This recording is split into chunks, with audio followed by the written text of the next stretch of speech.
Proceed ചെയ്തു. ഞായറാഴ്ച അക്ഷയ തൃതീയ ആയതുകൊണ്ട് അന്ന് ഷോപ്പ് ഓപ്പൺ ആയിരുന്നു. അപ്പോൾ അത് കഴിഞ്ഞു. അപ്പോൾ എൻ്റെ ഒരു കസിനിൻ്റെ കല്യാണം ഉണ്ടായിരുന്നു. ആ കല്യാണത്തിന് പോയി.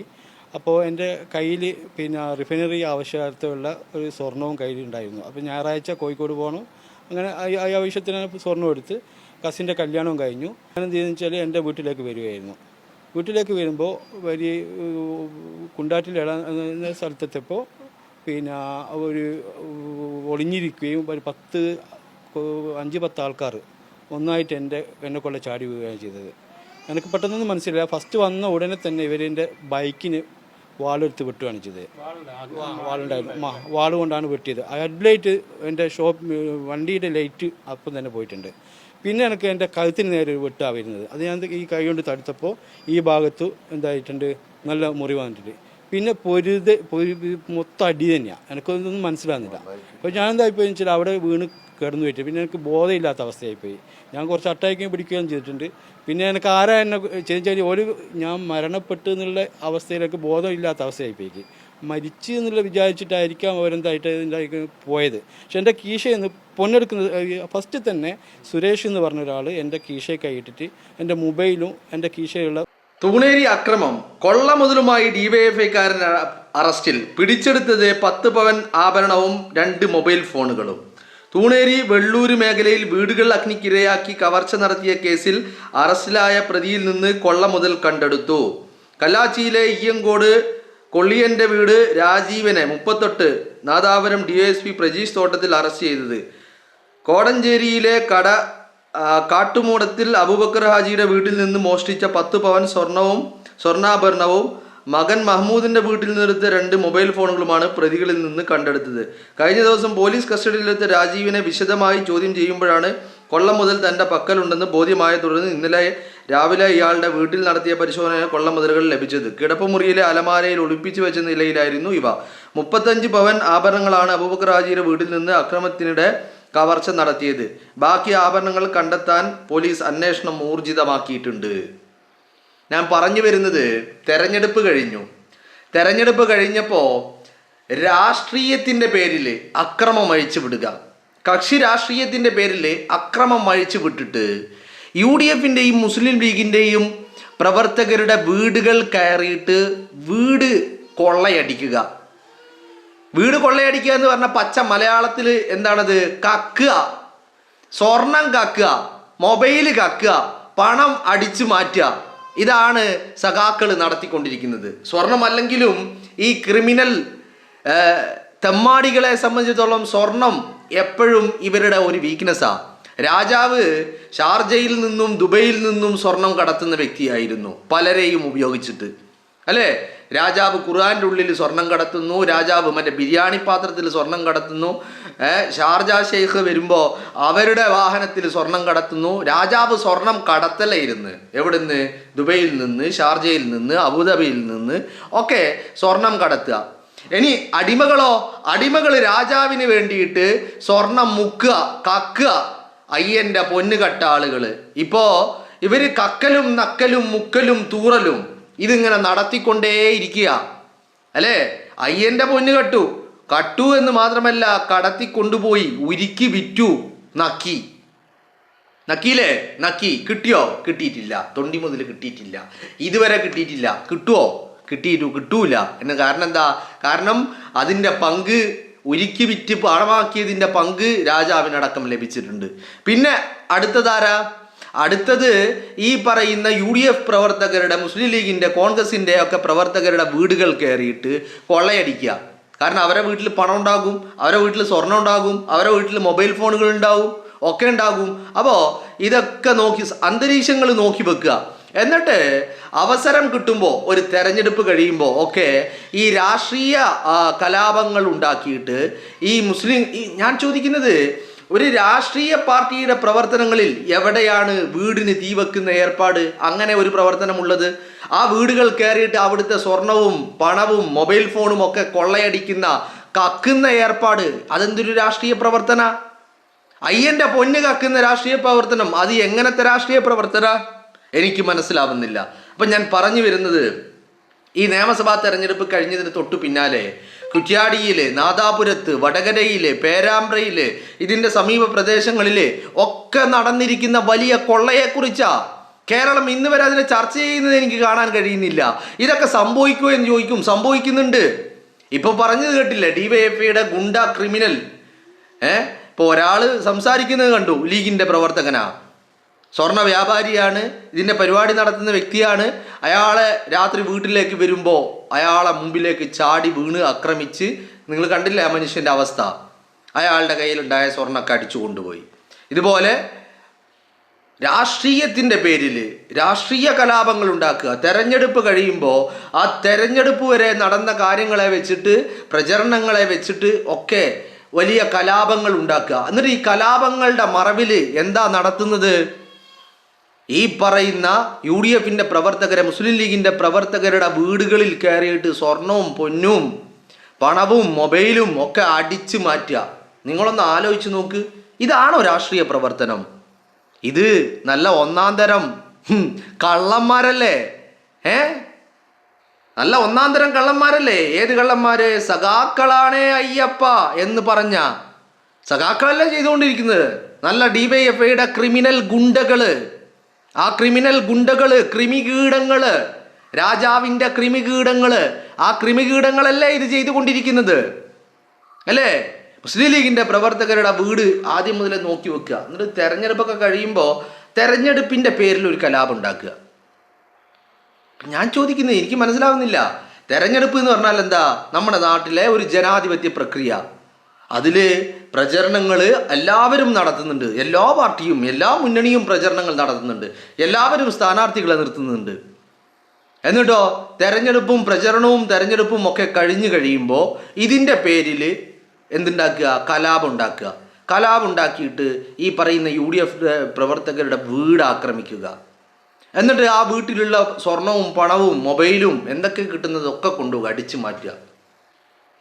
ഇത് മാത്രമാണോ ചെയ്യുന്നത്? ഇത് മാത്രമല്ല, ഇനിയിപ്പോൾ ആ വീട്ടിൽ ഫ്രിഡ്ജും വാഷിംഗ് മെഷീനും ഒക്കെ ഉണ്ടെങ്കിൽ അതൊക്കെ കൊണ്ടുപോയി കിണറ്റിൽ തള്ളുക, അതൊക്കെ നശിപ്പിക്കുക, ഇതിനൊക്കെ തീ വെക്കുക. ഇതെന്തിൻ്റെ രാഷ്ട്രീയ പ്രവർത്തന? ഇനി ഇതിൻ്റെ വേറൊരു കാര്യം കൂടി ഉണ്ട്. ഇത് കൃത്യമായിട്ട് ഈ പറയുന്ന വടകര, കുറ്റ്യാടി, നാദാപുരം മേഖലകളിൽ സഖാക്കൾ ചെയ്യുന്നതാണ്. സംഘപരിവാറുകാരല്ല ചെയ്യുന്നത്, സഖാക്കളാണ് ചെയ്യുന്നത്. സഖാക്കൾ എന്ന് പറയുമ്പോൾ ഈ പറയുന്ന എല്ലാ സഖാക്കളൊന്നും ഇതിൽ പെടൂല കേട്ടോ. പക്ഷേ കൂട്ടത്തിൽ ക്രിമിനലുകൾ, ഇതിനു വേണ്ടി ഈ പറയുന്ന പാർട്ടി ഒരുക്കി സജ്ജീകരിച്ച് നിർത്തിയിട്ടുള്ള ക്രിമിനൽ തെമ്മാടികളുണ്ട്, ക്രിമിനൽ കൊട്ടേഷൻ സംഘങ്ങളുണ്ട്. ഏത്? TP ചന്ദ്രശേഖരനെ വെട്ടിവീഴ്ത്തിയില്ലേ? ആ TP ചന്ദ്രശേഖരനെ വെട്ടിവീഴ്ത്തിയ കൊട്ടേഷൻ സംഘങ്ങൾ പോലെ വീടുകൾ കത്തിക്കാനും വീടുകൾക്ക് തീയിടാനും വീടുകൾ കൊള്ളയടിക്കാനും മുസ്ലിം ലീഗിൻ്റെ വീടുകൾ, പ്രവർത്തകരുടെ വീടുകൾ നോക്കി ആക്രമിക്കുവാനും അവരുടെ സ്വർണവും പണവും മൊബൈലും അങ്ങനെ വിലപിടിപ്പുള്ളതെല്ലാം അടിച്ചു മാറ്റുവാനും പാർട്ടി പ്രത്യേകം സജ്ജമാക്കി നിർത്തിയ ഒരു കൂട്ടം തെമ്മാടികളുണ്ട്. ആ തെമ്മാടികൾ, ക്രിമിനൽ തെമ്മാടികൾ, ആ തെമ്മാടികളാണ് ഇത് നടത്തുന്നത്. മനസ്സിലായില്ലേ? അപ്പോൾ ഈ തെമ്മാടികൾ ഈ പറയുന്ന ഇലക്ഷൻ്റെ പേരിൽ, രാഷ്ട്രീയത്തിൻ്റെ പേരിൽ, അതെന്തൊരു രാഷ്ട്രീയ പ്രവർത്തനം? എത്ര ചിന്തിച്ചിട്ടും മനസ്സിലാവുന്നില്ല. എന്താണ് ഈ രാഷ്ട്രീയ പ്രവർത്തനത്തിൻ്റെ മാനദണ്ഡം എന്നുള്ളത് മനസ്സിലാക്കാൻ സാധിക്കുന്നില്ല. അപ്പോൾ ഇത് കാലങ്ങളായിട്ട് നടക്കുന്നതാണ്. കാലങ്ങളായിട്ട് വടകരയുടെ, പേരാമ്പ്രയുടെ, കുറ്റ്യാടിയുടെ, നാദാപുരത്തിൻ്റെ മണ്ണിൽ കാലങ്ങളായിട്ട് നടക്കുന്നതാണിത്. ഈ കൊള്ളയടി എല്ലാത്തിൻ്റെയും പേരെന്താ? രാഷ്ട്രീയ പ്രവർത്തനം. രാഷ്ട്രീയ പ്രവർത്തനത്തിൻ്റെ പേരിൽ മുസ്ലിം ലീഗിൻ്റെ ആളുകളുടെ വീടുകൾ നോക്കി തീയിടുക ആദ്യം, എന്നിട്ട് ഭീകരാന്തരീക്ഷം സൃഷ്ടിക്കുക, എന്നിട്ട് അതിലൂടെ വീടുകളിൽ കയറി കൊള്ളയടിക്കുക, വീടുകളിലെ സാധനങ്ങൾ നശിപ്പിക്കുക, വീട്ടുപകരണങ്ങൾ നശിപ്പിക്കുക, സ്വർണവും പണവും ഒക്കെ ഉണ്ടെങ്കിൽ അത് കൊള്ളയടിക്കുക, എന്നിട്ട് കൊണ്ടുപോയി വീട്ടിൽ കൊണ്ടുപോയി വെക്കുക. എന്തൊരു സുഖ! നിങ്ങൾ നോക്ക്. ഓരോ മനുഷ്യരും കഷ്ടപ്പെട്ട് വിയർപ്പൊഴുക്കി അധ്വാനിച്ച് അവൻ ഒരുക്ക് കൂട്ടി സമ്പാദിച്ച് വെക്കുന്ന, അവൻ്റെ സുരക്ഷിതത്തിന് വേണ്ടി അവൻ സമ്പാദിച്ച് വെക്കുന്ന സ്വർണവും പണവും ഒക്കെ കൊള്ളയടിക്കുക. ഒരു രാത്രി കൊണ്ട് ഇതിൻ്റെയൊക്കെ ഉടമസ്ഥനായി മാറുക. ഈ നല്ല ഏർപ്പാടാ. അയ്യൻ്റെ പൊന്ന് കക്കാൻ ഉളുപ്പില്ലാത്ത ഈ ക്രിമിനൽ തെമ്മാടികൾ ഇതും ചെയ്യും, ഇതിനപ്പുറവും ചെയ്യും. അല്ലേ? പാരമ്പര്യം അതല്ലേ? പാരമ്പര്യം അതല്ലേ? രാജാവ് ബിരിയാണി ചെമ്പിൽ അതുപോലെ ഈ പറയുന്ന ഡിപ്ലോമാറ്റിക് ചാനലിലൂടെയൊക്കെ രാജാവ് സ്വർണം കടത്തുന്ന വ്യക്തിയായിരുന്നു. നിങ്ങളൊന്ന് നോക്ക്, രാജാവ് ഡിപ്ലോമാറ്റിക് ചാനലിലൂടെ സ്വർണം കടത്തുന്നു. ഇവരുടെ വേറൊരു കൊട്ടേഷൻ സംഘമുണ്ട്. അതേതാ? അത് സ്വർണം പൊട്ടിക്കുന്ന സംഘം. എയർപോർട്ടിൽ സ്വർണവുമായിട്ട് ഇറങ്ങി വരുന്ന സ്വർണം അത് കൊള്ളയടിച്ച് കൈക്കലാക്കുന്ന ഒരു സംഘം ഇവർക്ക് വേറെയുണ്ട്. പിന്നെ എലക്ഷൻ കഴിയുമ്പോൾ വീടുകൾ കയറി വീടുകൾ ആക്രമിച്ച് അവിടുത്തെ സ്വർണവും പണവും കൈക്കലാക്കാൻ മറ്റൊരു സംഘം. അയ്യൻ്റെ പൊന്ന് കൊള്ളയടിക്കാൻ വേറൊരു സംഘം. ഇനി കരുവന്നൂർ പോലെയുള്ള ബാങ്കുകളിൽ സാധാരണക്കാരായ ജനങ്ങൾ നിക്ഷേപിക്കുകയും ലോക്കറിൽ വെക്കുകയും പണയം വെക്കുകയും ഒക്കെ ചെയ്യുന്ന സ്വർണം അടിച്ചു മാറ്റാൻ വേറൊരു സംഘം. അങ്ങനെ പല വിധത്തിലാണ്. മനസ്സിലായില്ലേ? രാജാവ് ഡിപ്ലോമാറ്റിക് ചാനലിലൂടെ. ഇനി അതിന് കുറച്ച് താഴെയുള്ള നേതാക്കന്മാരാണെങ്കിൽ അവർ ഈ പറയുന്ന ബാങ്കുകളിൽ വരുന്ന പണമായാലും സ്വർണമായാലും കൊള്ളയടിക്കുന്ന ഒരു കൂട്ടർ. ഇനി അതിനും കൂടി കുറച്ചുകൂടി ബ്രാഞ്ച് തലത്തിലൊക്കെ വരികയാണെങ്കിൽ അവരാണ് ഈ വീടുകളൊക്കെ ആക്രമിച്ച് അവിടെയുള്ള സ്വർണങ്ങളും ഇതൊക്കെ കൊള്ളയടിക്കുന്നത്. ഇനി പക്കാ ക്രിമിനലുകൾ, കൊട്ടേഷൻ സംഘങ്ങളായിട്ടുള്ള മറ്റൊരു വിഭാഗമുണ്ട്. അവർ ഈ എയർപോർട്ടിലൊക്കെ വരുന്ന പണവും സ്വർണവും ഒക്കെ അടിച്ചു മാറ്റി തട്ടിക്കൊണ്ടുപോയി അടിച്ചു മാറ്റി ഒക്കെ ചെയ്യുന്ന സ്വർണം പൊട്ടിക്കൽ സംഘം മറുഭാഗത്ത്. ഇനി അതേ സംഘത്തോടൊപ്പം ചേർത്ത് വെക്കാൻ പറ്റുന്ന കോടിയേരി ബാലകൃഷ്ണന്റെ മകനെ പോലെയുള്ള മയക്കുമരുന്ന് മാഫിയ മറ്റൊരു ഭാഗത്ത്.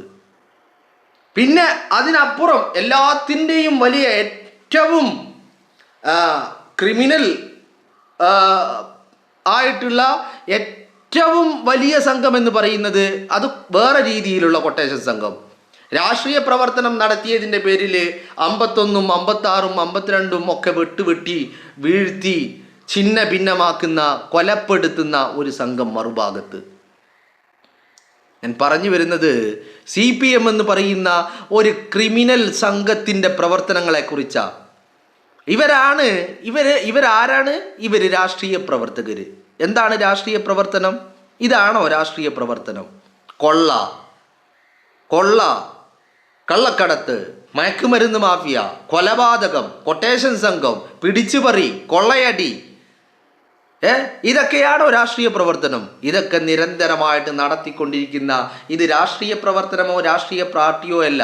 ഇതൊരു കൊട്ടേഷൻ സംഘമാണ്, ഒരു ക്രിമിനൽ സംഘമാണ്, ഒരു കൊള്ള സംഘമാണ് ഇത്. അത് ഈ തെരഞ്ഞെടുപ്പ് കഴിയുമ്പോൾ ഈ പ്രത്യേകിച്ച് മുസ്ലിം ലീഗിൻ്റെ പ്രവർത്തകരുടെ വീട് നോക്കിയിട്ട് കയറിയിട്ട് കൊള്ളയടിച്ച് അതുകൊണ്ട് വലിയ സമ്പാദ്യങ്ങൾ ഉണ്ടാക്കുന്ന ഒരു കൊള്ള സംഘം, അതൊരു പ്രത്യേകതരം കൊള്ള സംഘമാണ്. തെരഞ്ഞെടുപ്പ് കഴിയുമ്പോൾ ഈ പ്രദേശങ്ങളിൽ വടകര, കുറ്റ്യാടി, നാദാപുരം, പേരാമ്പ്ര പോലെയുള്ള പ്രദേശങ്ങളിൽ തെരഞ്ഞെടുപ്പ് കഴിയുമ്പോൾ രാഷ്ട്രീയത്തിൻ്റെ പേരിൽ വീടുകൾ കൊള്ളയടിക്കുക, വീടുകൾ നശിപ്പിക്കുക, വീട്ടുപകരണങ്ങൾ നശിപ്പിക്കുക, ഫ്രിഡ്ജും വാഷിംഗ് മെഷീനൊക്കെ ഉണ്ടെങ്കിൽ കിണറ്റിൽ കൊണ്ടുപോയി ഇടുക, എന്നിട്ട് അവിടുത്തെ സ്വർണവും അവിടുത്തെ പണവും അവിടുത്തെ മൊബൈൽ ഫോണും അവിടുത്തെ വീടും അലമാരയും ഒക്കെ കുത്തി തുറന്ന് അതിൽ നിന്ന് കൊള്ളയടിച്ച് കൊണ്ടുപോവുക. നിങ്ങളൊന്ന് നോക്കി നോക്ക്. അപ്പോൾ ഈ പാർട്ടി ആരാണ്? ഇത് രാഷ്ട്രീയ പാർട്ടി. ഏത് പാർട്ടി? Communist Marxist party. എന്താ അന്തസ്സല്ലേ? എന്തൊരു അന്തസ്സാ! ലോകത്ത് എവിടെയെങ്കിലും ഇങ്ങനെ ഒരു കൂട്ടരെ കാണാൻ കഴിയോ? ഇത്രയും അന്തസ്സുള്ള, ഇത്രയും ആഭിജാത്യമുള്ള ഒരു കൂട്ടത്തെ എവിടെയെങ്കിലും ലോകത്ത് കാണാൻ കഴിയോ? നല്ല ഒന്നാം തരം പക്ക ക്രിമിനലുകൾ, കൊള്ളയടി സംഘങ്ങൾ, കക്കുക നക്കുക, നല്ല ഏർപ്പാടാ.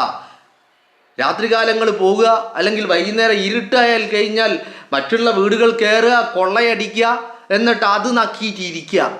എന്താ സുഖം! എന്തൊരു സുഖല്ലേ! എന്താ അന്തസ്! പിന്നെ എങ്ങനെ സംഭവിക്കാതിരിക്കും അല്ലേ? മുകളിൽ നിന്ന് താഴെ വരെ എല്ലാ കണ്ണികളും കൊള്ളയുടെ ഭാഗമാകുന്ന ആളുകൾ, അയ്യൻ്റെ പൊന്ന് കക്കാന് യാതൊരു മടിയും കാണിക്കാത്ത ആളുകൾക്ക് പിന്നെ ഈ പറയുന്ന എന്തെങ്കിലും ധാർമ്മികത എവിടെയെങ്കിലും നമ്മൾ അന്വേഷിക്കുന്ന നമ്മളല്ലേ, അല്ലെങ്കിൽ ചോദിക്കുന്ന നമ്മളല്ലേ പൊട്ടന്മാര്? ചോദിക്കാൻ പാടുണ്ടോ? കാരണം അത്രയും വൃത്തികെട്ടവന്മാര്, ക്രിമിനൽ തെമ്മാടികള്. ആ തെമ്മാടികൾക്ക് എന്ത് ധാർമ്മികത? നക്കണം, കുറേ നക്കണം, വാരി വലിച്ച് നക്കണം, ഒരു പണിയും എടുക്കാതെ, ഒരു കഷ്ടപ്പാടുമില്ലാതെ, ആരാൻ്റെ മുതൽ കട്ടുകൊടുത്തു കൊണ്ടുപോയിട്ട് നക്കി തീർക്കണം. അതാണ് ഈ ക്രിമിനൽ തെമ്മാടികളുടെ മൈൻഡ് എന്ന് പറയുന്നത്. എന്നിട്ട് ഇതിൻ്റെ പേരോ രാഷ്ട്രീയ പാർട്ടി, ഇവരുടെ പ്രവർത്തനങ്ങളോ രാഷ്ട്രീയ പ്രവർത്തനം. അന്തസ്. ഇങ്ങനത്തെ അന്തസ് നിങ്ങൾ വേറെ എവിടെയെങ്കിലും കണ്ടിട്ടുണ്ടോ? നിങ്ങൾ കണ്ടിട്ടുണ്ടാവില്ല. പക്ഷെ ഇത് എവിടെ കാണാം? പേരാമ്പ്രയിൽ. ഇത് ഈ തെരഞ്ഞെടുപ്പിൽ മാത്രമൊന്നുമല്ല, ഇത് പതിറ്റാണ്ടുകളായിട്ട് ഈ മേഖലകളിൽ, വടകരയിൽ, കുറ്റ്യാടിയിൽ, നാദാപുരത്ത്, പേരാമ്പ്രയിൽ, അതിൻ്റെ സമീപ പ്രദേശങ്ങളിൽ, ഈ മണ്ഡലങ്ങളിൽ ഉൾപ്പെടുന്ന സ്ഥലങ്ങളിൽ, ആയഞ്ചേരിയിൽ, അതുപോലെ കടിയങ്ങാട്, വില്യാപ്പള്ളിയിൽ എന്ന് പറയേണ്ട ഇതിന് ചുറ്റുപാടായ എല്ലായിടങ്ങളിലും പതിറ്റാണ്ടുകളായിട്ട് സഖാക്കൾ നടത്തുന്ന ഒരു സമ്പാദ്യമുണ്ട്. സാധാരണഗതിയിൽ മനുഷ്യന്മാർ സ്വർണം വാങ്ങുന്നതും മൊബൈൽ വാങ്ങുന്നതും ഇങ്ങനെ കഷ്ടപ്പെട്ട് പണിയെടുത്ത് ഒരു കൂട്ടി വെച്ച് സ്വരൂപിച്ച് വെച്ച് ഉണ്ടാക്കിയെടുക്കും. ഇവര് ഒരു തെരഞ്ഞെടുപ്പ് ഉണ്ടാകാൻ വേണ്ടി കാത്തിരിക്കുക. എല്ലാ കൊല്ലവും തെരഞ്ഞെടുപ്പ് ഉണ്ടാവണമെന്നാണ് ഇവർ പ്രാർത്ഥിക്കുന്നത്. എന്തിനാ? ആ തെരഞ്ഞെടുപ്പ് ഉണ്ടായാൽ അതിൻ്റെ പേരിൽ കലാപമുണ്ടാക്കി അക്രമങ്ങൾ വഹിച്ച് വിട്ട് കൊള്ള നടത്തിയിട്ട് നക്കാൻ പറ്റും. അപ്പം എല്ലാ കൊല്ലവും ഉണ്ടായാൽ സുഖസുന്ദരമായിട്ട് ആയുസ് കാലം മൊത്തം ഇരുന്ന് തിന്ന നക്ക എന്നുള്ളതാണ് ഇവറ്റകളുടെ ലക്ഷ്യമെന്ന് പറയുന്നത്.